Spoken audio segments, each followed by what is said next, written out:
하나님, 저희가 주님을 사랑하는 마음으로 이 예배 자리에 나왔습니다. 오늘 저희를 기억하여 주시옵소서. 오늘 저희들에게 주님의 귀한 말씀과 음성을 들려주시옵소서. 한량없으신 하나님의 그 사랑을 저희가 이 시간 간절히 사모할 수 있도록 도와주시옵소서. 저희들에게 흡족한 주님의 은혜를 내려주시옵시고, 오늘 저희들이 꼭 듣고 싶은 그 응답을 주님께서 들려주시옵소서.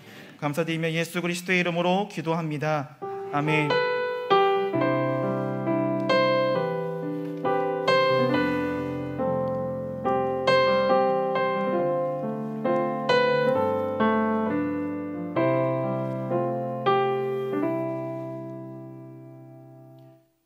오늘 이 시간 같이 말씀 나누도록 하겠습니다. 오늘 말씀은 히브리서 11장 6절의 말씀입니다. 히브리서 11장 6절의 말씀, 제가 가지고 있는 성경으로 신약 364면에 있습니다. 히브리서 11장 6절의 말씀.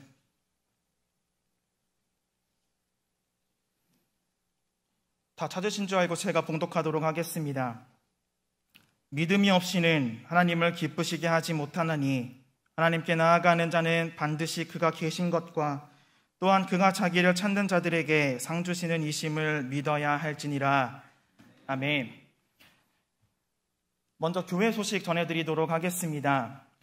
고응일 김명옥 권사님의 아들인 고흥열 송보람 성도님의 결혼식이 내일 오전 11시 발산역 베뉴지 웨딩에서 있습니다. 교회 차량 운행은 따로 없으므로 각자 이동해 주시기 바랍니다. 우리 옆에 있는 분들과 앞뒤에 계신 분들께 다시 한 번 더 이렇게 인사해 보셨으면 좋겠습니다. 함께 예배에서 기쁩니다. 한번 다시 한 번 더 이렇게 인사해 보실까요?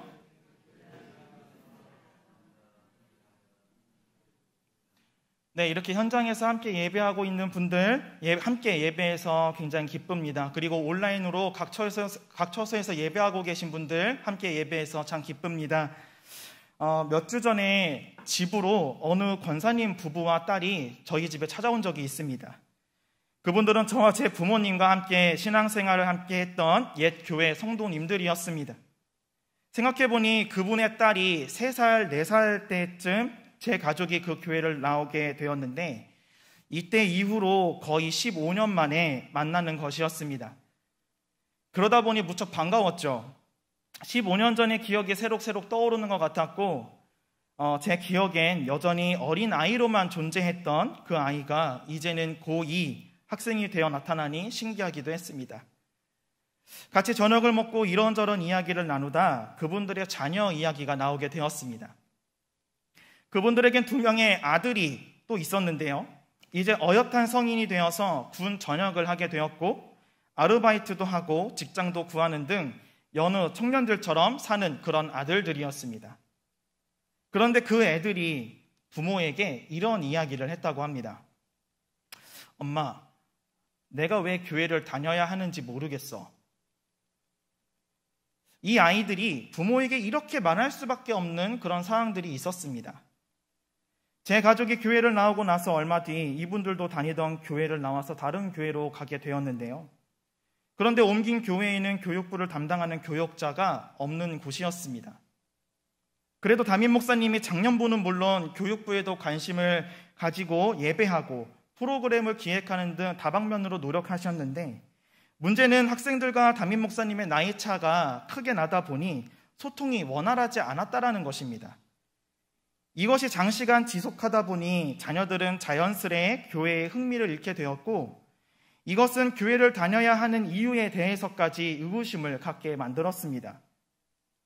이런 상황에 작년 2월 코로나의 영향으로 예배를 온라인으로 전환하게 되었는데, 이때 전환된 온라인 예배에는 교육부는 제외되어 이때까지 교육부 예배는 온라인이든 오프라인이든 단 한 번도 드리지 못했고, 이것이 교회 출석의 의구심을 더 부추기게 만들었다라는 것입니다.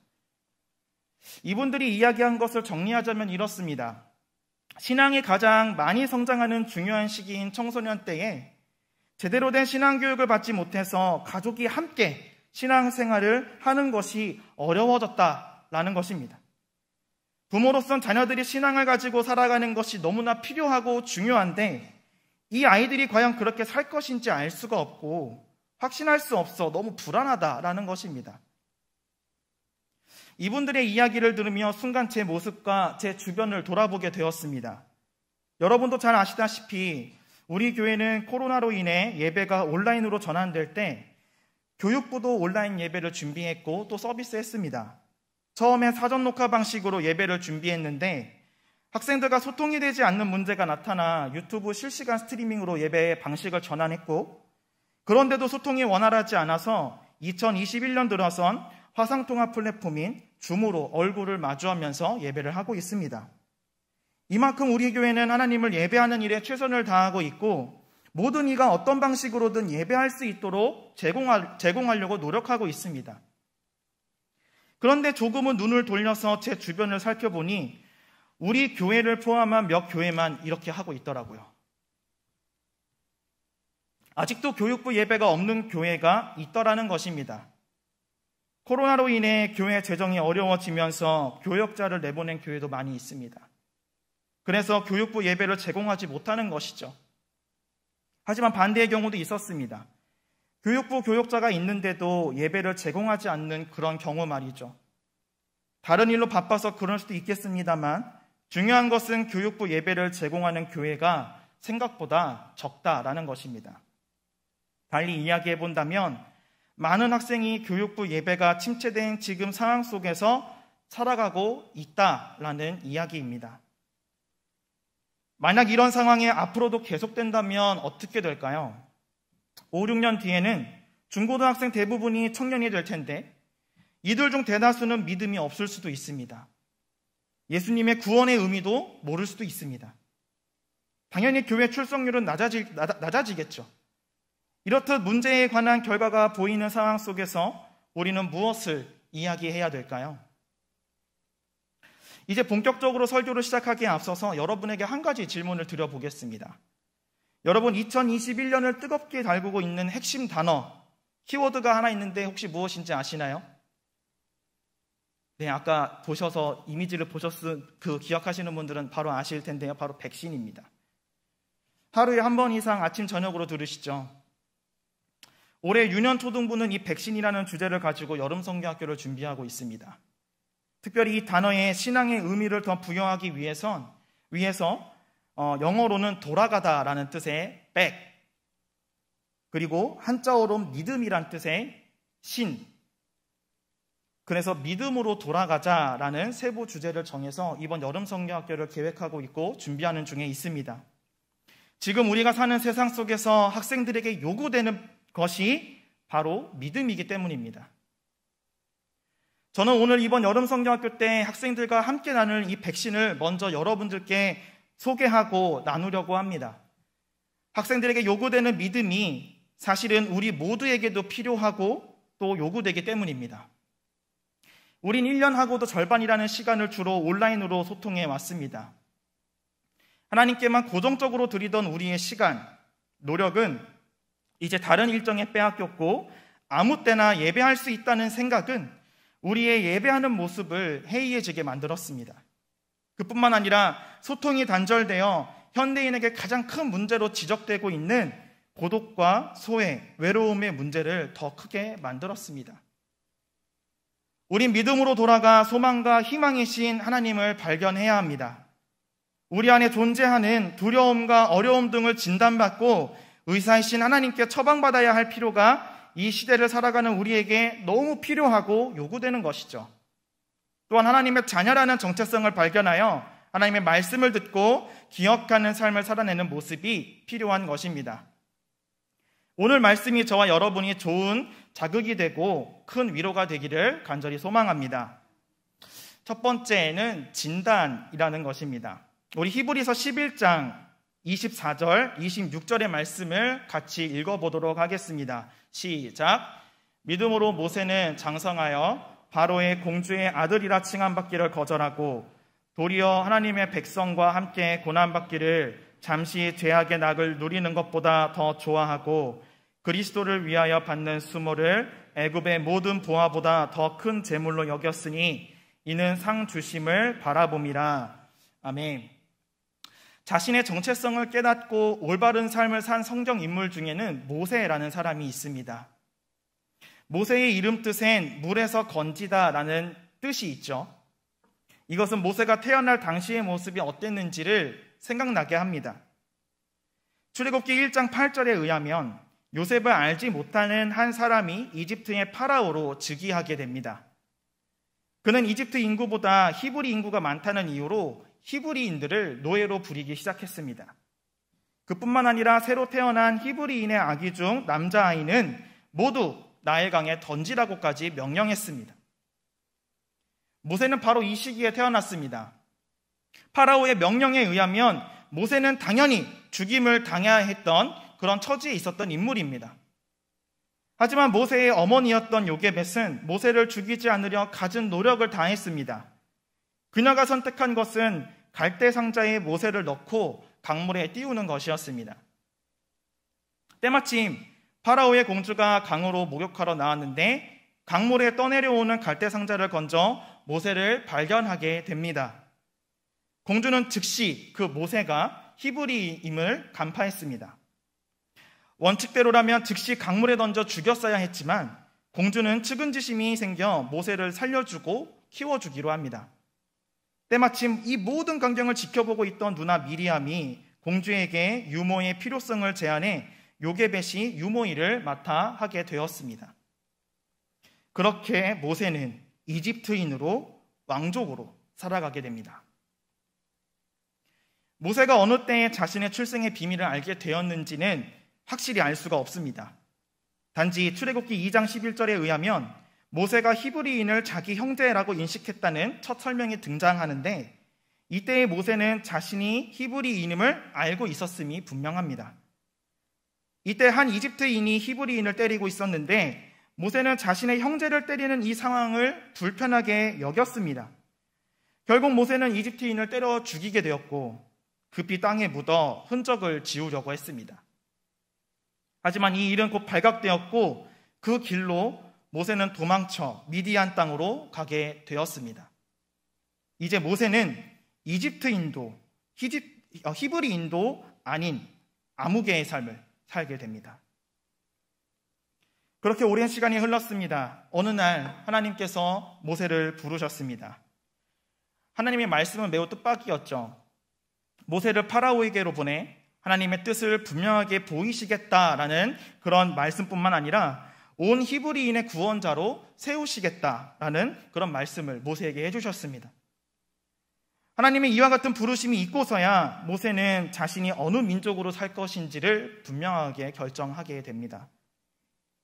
이집트인도 히브리인도 아닌 삶을 살았던 모세였지만 하나님의 부르심 앞에서 하나님의 민족인 히브리인으로 살 것을 굳게 결심하게 되는 것이죠. 이와 같은 모세의 믿음과 행동에서 찾을 수 있는 메시지는 무엇일까요? 한번 따라해 주시겠습니까? 나는 하나님의 자녀다. 다시 한 번 더 하겠습니다. 나는 하나님의 자녀다. 그렇습니다. 우리가 함께 고백한 이 말은 오늘 하나님께서 우리를 진단하시는 말씀입니다. 우리가 어느 상황을 살아가더라도 변하지 않는 진실은 우리가 하나님의 자녀라는 것입니다. 사랑하는 성도 여러분, 모세가 히브리인도 이집트인도 아닌 삶을 살았던 것처럼 우리도 하나님의 자녀다운 삶을 살아갈 때도 있고 그렇지 못할 때도 있습니다. 나 자신이 하나님의 자녀임을 분명히 아는데도 여러 상황상 선뜻 하나님의 자녀임을 고백하지 못할 때도 있습니다. 때로는 하나님의 자녀임을 은밀히 숨기는 경우도 있지요. 어느 날은 내가 한 일로 인해, 내가 한 고백으로 인해 너무나 괴로울 때도 분명히 있습니다. 이런 일이 반복되던 어느 날, 우린 뜻하지 않게 우리가 함께 고백한 중요한 사실을 잃어버릴 때도 있습니다. 바로 하나님의 자녀라는 사실 말이죠.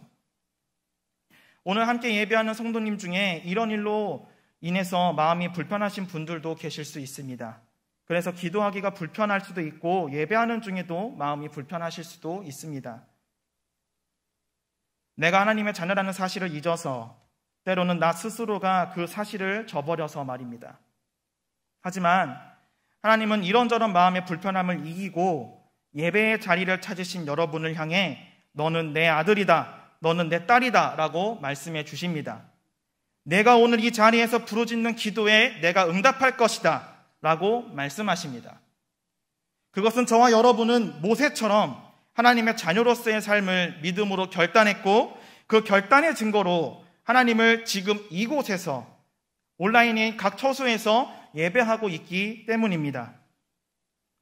이와 같은 믿음의 고백과 헌신이 저와 여러분을 통해 이 교회에 가득 넘치게 되기를 간절히 소망합니다. 하나님께서 진단해 주시는 이 일이 이 교회에 더욱 넘치게 되어서 이 교회가 하나님의 자녀로 가득 넘치게 되기를 간절히 소망합니다. 여전히 하나님은 우리를 부르고 계십니다. 우리가 하나님을 찾기를 원하십니다. 우리가 하나님을 더욱 알게 되기를 바라고 계십니다. 주저앉아 계십니까? 나는 그런 사람이 될 수 없다라고 생각하십니까? 낙심하셨습니까? 절망하셨습니까? 분명하게 기억하시기 바랍니다. 나는 하나님의 자녀입니다. 하나님의 자녀는 결코 앉아 있을 수만 없습니다. 왜냐하면 하나님께서 새 일을 맡기시기 때문입니다. 하나님의 자녀는 절망할 수만 없습니다. 왜냐하면 하나님께서 새 소망을 주시기 때문입니다. 이도저도 아닌 삶, 아무 개의 삶을 사는 성도가 아닌 하나님의 자녀라는 정체성을 기억하여 하나님의 뜻과 계획을 온전히 따르고 받아들이는 믿음 있는 자의 삶을 살아가시기를 소망합니다. 두 번째는 처방입니다. 히브리서 11장 7절의 말씀을 같이 읽겠습니다. 같이 한 목소리로 읽습니다. 시작. 믿음으로 노아는 아직 보이지 않는 일에 경고하심을 받아 경외함으로 방주를 준비하여 그 집을 구원하였으니 이로 말미암아 세상을 정죄하고 믿음을 따르는 의의 상속자가 되었느니라. 아멘. 의사로부터 진단을 받았다면 그 다음은 무엇일까요? 바로 처방이라고 하는 순서입니다. 처방은 진단과 마찬가지로 의사만의 시간입니다. 이때 환자는 의사의 말을 들으며 무엇을 먹어야 하고 먹지 말아야 되는지, 무엇을 해야 하고 하지 말아야 하는지를 듣고 기억해야 합니다. 의사의 말대로 해야 빨리 나을 수 있고 건강해질 수 있기 때문이죠. 그렇다면 처방이란 시간에서 가장 중요한 것은 무엇일까요? 시키는 대로 다 하는 것입니다. 이것을 성경에서는 준행이라고 하는 단어로 설명을 하고 있습니다. 준행이란 단어의 뜻은 전례나 명령을 쫓아 그대로 행함이라는 뜻을 갖고 있는데요. 그러니까 맡겨진 일을 하나도 빠트림 없이 모두 행했을 때에서야 비로소 쓸 수 있는 말이 이 준행이라는 것입니다. 여러분 혹시 성경에서 누구에게 이 단어가 쓰였는지 기억하시나요? 창세기 6장에 보면 한 인물에 대해서 이 표현이 쓰이고 있습니다. 창세기 6장 22절입니다. 노아가 그와 같이 하여 하나님이 자기에게 명하신 대로 다 준행하였더라. 아멘. 그 인물은 바로 노아입니다. 창세기 6장에 설명하는 노아가 준행한 일이란 바로 방주를 만드는 것이었습니다. 노아가 몇 년에 걸쳐 방주를 만들었는지에 대해 학자마다 주장하는 것이 다릅니다. 어떤 학자는 70년 정도 걸렸을 것이라 이야기를 하고 어떤 학자는 120년 정도 걸렸을 것이라 이야기를 합니다. 그런데 여기서 우리가 중요하게 생각해 볼 것은 70년이냐 120년이냐 할 것이 아니라 그만큼 오래 걸렸다라는 것에 우리가 주목을 해봐야 합니다. 왜 우리가 오래 걸린 것에 대해서 주목을 해봐야 할까요? 그것은 노아가 방주를 만든 시간이 절대 순탄하지 않았음을 알게 하는 대목이기 때문입니다. 어느 학자의 의견대로 방주를 최소 70년 동안 지었다고 가정을 해보겠습니다. 70년 동안 노아는 누구도 만나지 않고 방주 만드는 일에만 열중했을까요? 그렇지는 않을 것입니다. 지나가는 사람, 찾아와서 방주 만드는 것을 보는 사람 등 이렇게 저렇게 만났던 사람이 최소 수십에서 수백 명은 될 것입니다. 그렇게 지나가는 사람마다 노아에게 아무 말도 걸지 않고 지나갔을 리는 만무합니다. 이것을 왜 짓느냐? 정말 하나님이 말씀하신 대로 그런 재앙이 이 땅 가운데 임할 것이라 믿느냐? 라는 이야기까지 정말 다양한 이야기들이 오갔을 것입니다. 때론 어떤 말들은 노아에게 위로가 되고 희망이 되는 말이었을 수도 있지만 어떤 말들은 마음의 상처가 되는 말이었을 수도 있습니다. 어느 경우엔 사람들의 말에 순간 혹하여 노아 자신도 재앙이 내리지 않을 것으로 생각했었을 수도 있습니다. 이런 상황에서 노아가 보인 믿음이 무엇입니까? 그래도 하나님을 믿는 믿음입니다. 노아는 자신의 마음을 무겁게 만들고 절망하게 만드는 여러 상황 속에서도 하나님이 자신에게 맡기신 일을 해내려고 노력했습니다. 때론 사람들이 지나가며 말하는 몇 가지 말들이 진실처럼 들리고 마음을 크게 요동하게 하여 하나님이 맡기신 일 중 몇 가지를 대충 하든지 안 하든지 했었을 수도 있었지만 노아는 끝내 최선을 다해 맡겨진 일을 다 해냈습니다. 그래서 창세기는 그가 의인이요 당대의 완전한 자라고까지 설명하고 있습니다. 여기에 더 나아가 하나님과 동행했다라고 설명합니다. 노아는 하나님의 뜻을 준행함으로써 하나님과 동행하는 삶을 살아냈던 것입니다. 사랑하는 성도 여러분, 노아의 삶에서 가장 중요한 부분은 이 준행했다라는 것입니다. 여러 어려운 상황 속에서도 노아는 하나님께서 말씀하신 것을 단 한 가지도 빠뜨리지 않고 다 했다라는 사실에 우리는 주목해야 합니다. 이것은 그가 어떤 말, 누구의 말에 집중했는지를 우리에게 알려주고 있기 때문입니다. 그래서 그가 어떤 결과를 맞이할 수 있었는지도 알게 합니다. 노아는 하나님의 말씀에 철저히 순종함으로써 다른 사람들은 받지 못했던 구원이라는 선물을 하나님께 받을 수 있었습니다. 한마디로 노아는 의사의 신 하나님이 주신 처방을 철저히 따름으로 악한 세상으로부터 구원받을 수 있었던 것입니다. 여러분, 노아의 삶이 우리의 삶과 다른가요? 노아가 살았던 시대가 지금으로부터 수천 년 전이라고 해서 그가 생활했던 방식이 우리와 크게 달랐을까요? 그렇지는 않을 것입니다. 그때나 지금이나 사람을 살리는 말이 있는가 하면 죽이는 말이 있었습니다. 사람에게 소망을 심어주는 말이 있는가 하면 절망을 심어주는 말도 있었습니다. 노아가 이런저런 말에 마음이 강해지기도 약해지기도 했던 것처럼 우리도 이런저런 말에 강해지기도 하고 약해지기도 합니다. 노아가 살았던 때와 크게 다를 것이 없는 이 시대 속에서 우리는 어떻게 살아가야 할까요? 한번 따라해 주시겠습니까? 하나님의 말씀에 집중하자.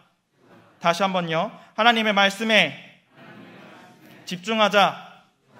아멘. 그렇습니다.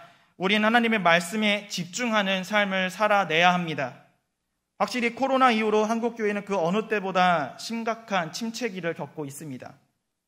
성도들의 믿음도 연약해지고 있죠. 이렇게 믿음을 잃어가는 이 시대 속에서 하나님은 우리가 회복되기를 원하십니다.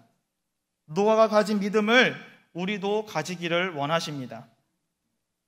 하나님의 말씀에 집중하는 것이 믿음이 연약해져가는 이 시대에서 치유될 수 있는 유일한 방법입니다.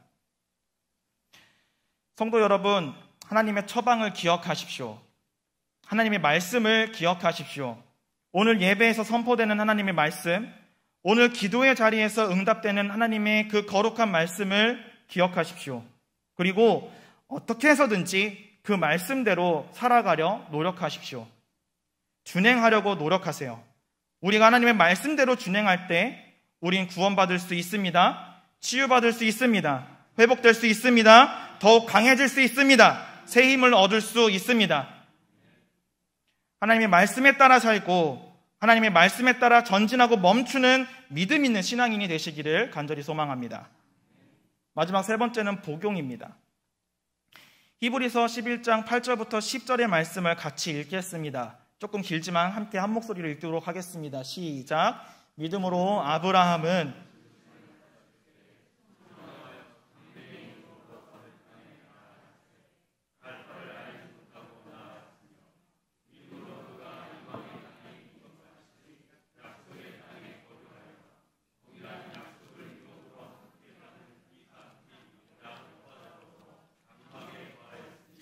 이는 그가 하나님이 계획하시고 지으실 터가 있는 성을 바랐음이라. 아멘.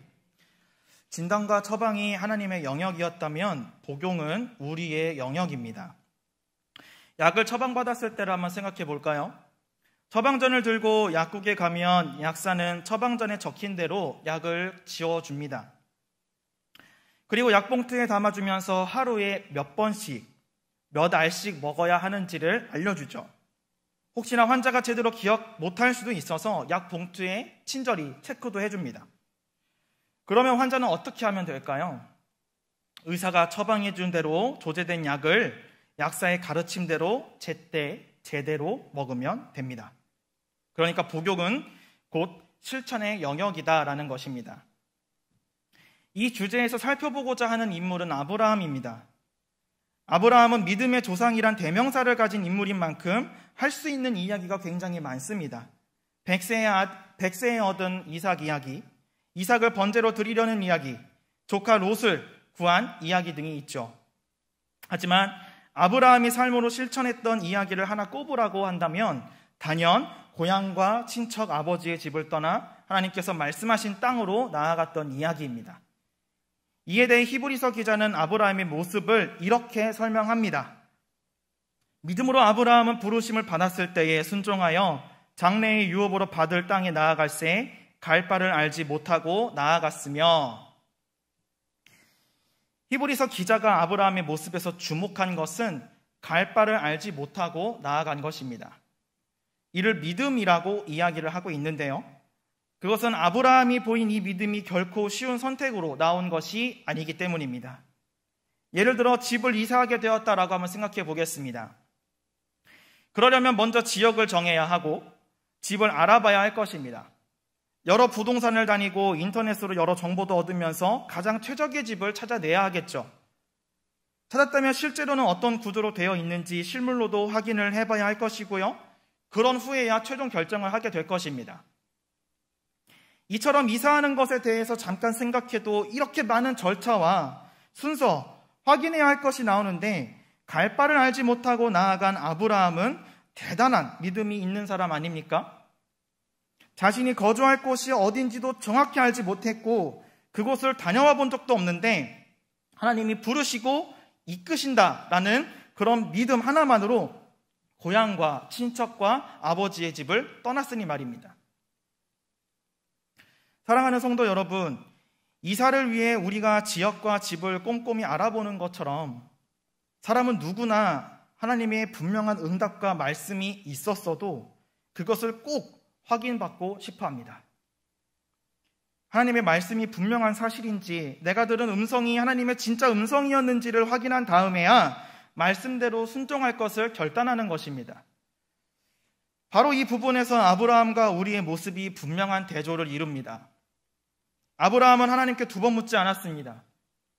그렇다고 자신이 나아갈 땅에 대한 정보도 얻지 않았습니다. 하나님의 말씀에 그저 순종하는 믿음만 보였을 뿐입니다. 이와 같은 아브라함의 삶에서 배울 수 있는 중요한 메시지는 무엇일까요? 따라해 주시겠습니까? 하나님이 말씀하시는 대로 따라 살자. 다시 한번요. 하나님이 말씀하시는 대로 따라 살자. 아멘. 우리가 함께 고백한 이 메시지가 굉장히 중요합니다. 믿음은 믿음의 길을 걷는 자에게만 나타납니다. 다 알지 못해도, 그래서 다 이해할 수 없어도 하나님을 신뢰하는 사람에게, 하나님이 말씀하신 대로 따라 살려는 사람에게 믿음이 보이고 나타나는 것입니다. 우리가 신앙생활하는 모습을 한번 생각해 보면 좋겠습니다. 오늘처럼 열심히 기도하기 위해 예배의 자리를 찾았을 때 하나님께서 응답하신 적이 굉장히 많았을 것입니다. 그런데 하나님께서 응답하신 것들이 이해되지 않을 때도 더러 있지 않으셨습니까? 또 내 생각대로 되지 않았을 때도 더러 있지 않으셨습니까? 이런 상황에서 믿음이란 도대체 무엇일까요? 조금 전 같이 읽은 말씀을 다시 보겠습니다. 가장 잘 보이는 글자를 여러분이 읽어주셨으면 좋겠습니다.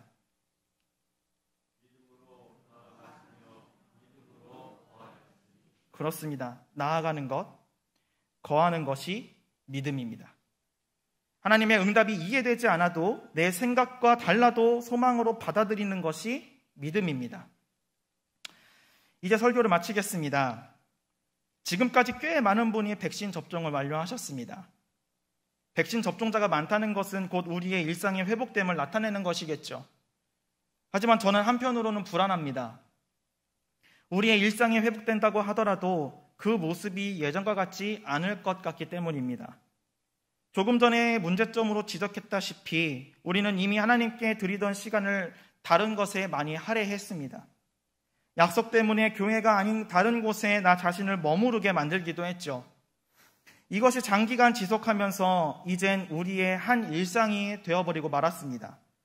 앞으로 우리가 맞이할 일상은 예전의 일상과는 분명 다를 것입니다. 그래서 우리에겐 또 다른 백신이 필요합니다. 날이 갈수록 악해져만 가는 세대, 하나님을 경외하는 것에 둔감한 세대, 예배에 소홀해져 가는 세대에게 백신이 필요한 것입니다. 바로 믿음으로 돌아가는 것, 하나님께 돌아가는 것입니다. 유년부와 초등부는 이 주제를 가지고 이번 여름 성경학교를 준비하는 중에 있습니다. 다른 부서도 우리의 산 소망이신 예수님에 대한 주제를 가지고 여름 성경학교를 준비하고 있습니다. 시간이 지날수록 연약해져만 가는 믿음을 더욱 강하게 하려는 교육부를 위해 성도 여러분이 기억해 주시고 또 기도로 중보해 주셨으면 좋겠습니다. 또한 오늘 말씀을 여러분이 꼭 기억하셨으면 좋겠습니다. 기억하신 말씀을 삶으로 잘 살아내 주셨으면 좋겠습니다. 또한 오늘 말씀을 믿음으로 하나님을 찾으시는 여러분이 되시기를 간절히 소망합니다. 믿음으로 하나님께 나아가는 여러분이 되시기를 간절히 소망합니다. 믿음으로 하나님께 간구하는 여러분이 되시기를 간절히 소망합니다. 믿음으로 하나님을 기쁘시게 하는 자들이 되시기를 간절히 소망합니다. 우리 같이 한 소리로 오늘 말씀을 고백하신 후에 기도하는 시간 갖도록 하겠습니다. 우리 같이 한 소리로 고백합니다. 시작. 믿음이 없이는 하나님을 기쁘시게 하지 못하나니 하나님께 나아가는 자는 반드시 그가 계신 것과 또한 그가 자기를 찾는 자들에게 상 주시는 이심을 믿어야 할지니라. 아멘. 우리 이 시간 같이 기도 제목 나누도록 하겠습니다.